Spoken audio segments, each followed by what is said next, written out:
Welcome to episode 7 of Casto's Closeup. We're thrilled you're here. We're joined today by CJ and Julie Niehoff, who are two entrepreneurs running a few organizations, including skillsafterservice.com. At skillsafterservice.com, they have developed several compassionate training programs for veterans to help handle and really cope with that really tough transition between fighting for our country and returning home to civilian work. They also work with HR departments to ease that transition and also help them to recruit and retain veterans. We hope you enjoy this episode of Casto's Closeup, and be sure to subscribe to our YouTube channel to see the next one. Julie and CJ, thank you so much for joining us today. It's great to have you. Thank you for having us. So tell me about your organization and how it started. Well, it's called Skills After Service, and it helps veterans transition out of the service and into society. And what we're trying to do is make it so that they can get into a workforce. If that means entrepreneurially, if that means in a corporation, any way they could give them a place to go, because the percentages, as we've gotten into it, are pretty staggering. 90% of veterans leave their first job within a year of getting out of the service. So 90%.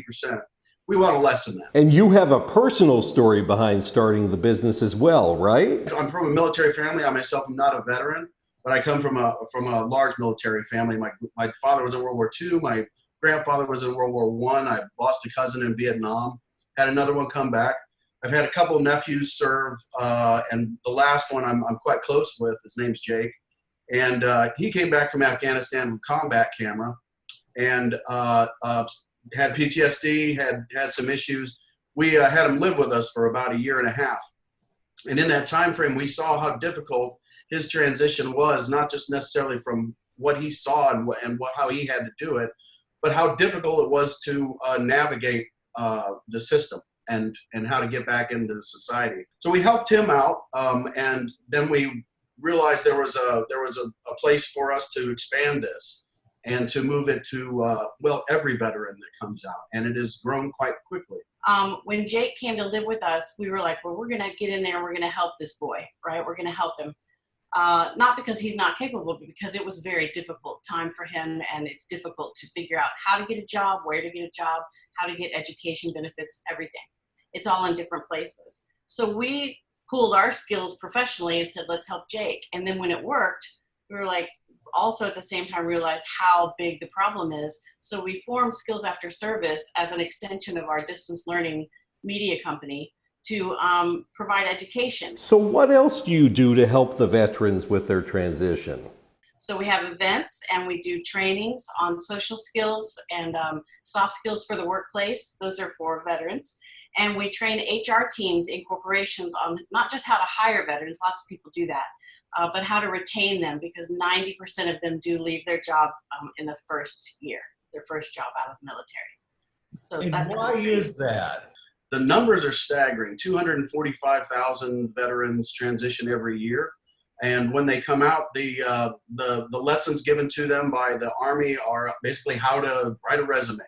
And it doesn't really explain that you're going back into a society that maybe, if you did one tour at 6 years, think about 6 years ago, the Instagram wasn't even really a thing then, and now, so they come back into a society that's completely different, at which when they are in the service, they don't really have to sell themselves. They don't have to write a resume. They don't have to go into an interview. They're usually given rank by their CO.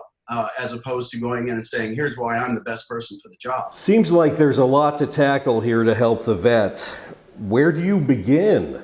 Simply, we want to start small with just getting them into a company or into their own business, and you give them a work, something that they can do that will fulfill them, and not make it so they just stay at home and just kind of keep to themselves, which is a lot of the problem. Wow, that's really something. So it's both psychology, it's education, it's a little bit of HR, but really training HR. Let's talk a little bit more about that, because I'm sure people are probably pretty open to that, because once you say, you know, we need to help you to help them succeed, right? Exactly. And they want to do that because it's great to say, if you're a corporation or a small business, that you've hired a veteran and he's doing great or she's doing great, but there's a lot more to it. So tell me a little bit more about that. Go ahead. You know, it does feel good, and it is the right thing to do, but also importantly, veterans are great employees. They are loyal, they show up on time, they do what's asked of them, they generally follow a hierarchy pretty closely, they understand the hierarchy, or as long as they do understand the hierarchy, and they are very task-oriented and results-oriented, and they are able to communicate, I'm working on this is where I am, and this is what I've accomplished as a result. And it's actually that they come in, and that level of aptitude in those skills is dissonant with some of the corporations. So it actually, when we're training an HR team, they actually end up using a lot of the skills we use them on the entire workforce, not just veterans. That's great. Let's come back to Jake. How is Jake doing now after being the first person that you actually trained and helped with all of this? He's great. He's went back to school. He's an artist. Like I said, he was a photographer, combat camera. And when he came back, he started doing more and more art. So he went back to school for art. He's now living in Colorado. He's doing a lot better than what he was. And the reason that we came up with community as kind of our forebearing part of this is because he was monosyllabic when he was here, and I'm quite close with him. And yet he would just be to yes and no answers, and really no one could understand what he went through. Well, then he said, as he was living here, and it was about 1.5 years that he lived with us, he said, can I have a friend come up that I went to boot with? And it was like, well, of course, yeah, sure. So he had the guy come out, and I went out to check on him, and they're out. We have a fire pit, and they're out by the fire pit. And yak, yak, yak, yak, yak, and I hadn't heard 3 words out of him in the whole time. And I was like, oh, he needs someone that knows what he's talking about. And so that's why community has become a huge part of this, for us to point to community organizations, that help them out. And they're vast and wide. There's a lot of those. They just have to be kind of segmented in one place. So that's one of the things we're doing is called a Transition Hub, which is an online resource center for transitioning veterans that give them a place where all of these things are in their geographic area. And it's going quite well, and it helped him a great deal, just being around his friends. He also had 2 friends that committed suicide when they came back that were in the service, and right now it's 20 a day.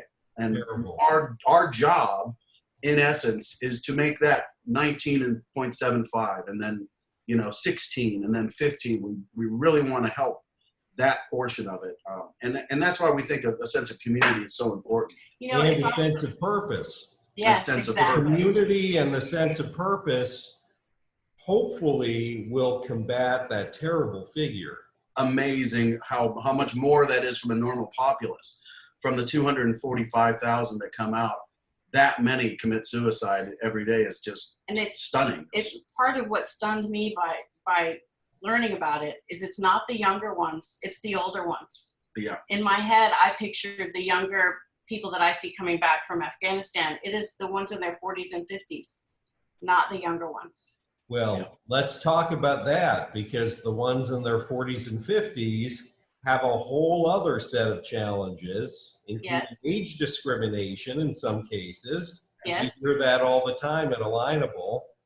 How do you help them get past that, as well as the other struggles you listed? There's also, starting a business is absolutely an option. You don't have to go get a job. You can start a business and be part of the great job creator group that is America. And having a small business and running it and growing it is an absolutely wonderful way to deal with ageism. There's no ageism when you're the boss. That is true. That is very true. So tell me a little bit more about the entrepreneurial side of it, because I hear that and I'm excited about it, but then I say to myself, oh, but what about the stresses of starting your own business when you're stressed out, you're 50, you're back from the military, you've been doing that for 6 years. You're fighting with your wife. It's actually a And positive. now all of a sudden you're going to start a business? It's actually a positive. Not that stress is a positive, but that shift from thinking about all of the mental stresses and financial stresses and relationship stresses. When it's your business, that is mission critical. I can put that on a chart and address those issues. So that's something that they can actually work toward as a mission. So it's actually it counters that stress by creating purpose and channeling your energy. That's also why Alignable is a great resource because it adds the community. Thank you both so much for being with us today. This is a terrific segment. It's certainly timely, and we really hope that any of the veterans or the veterans' families or friends who are watching this go to your site. Have them find us on Alignable because we post our events there as well. And we have a donation button there that goes for our nonprofit that helps pay for the veterans to go to our classes for free. So any donation, any help that they can give would be great.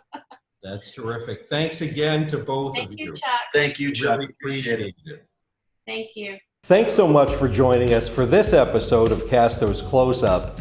And be sure to find the Skills After Service profile on Alignable to contact CJ or Julie to learn more about their heartfelt and very effective efforts.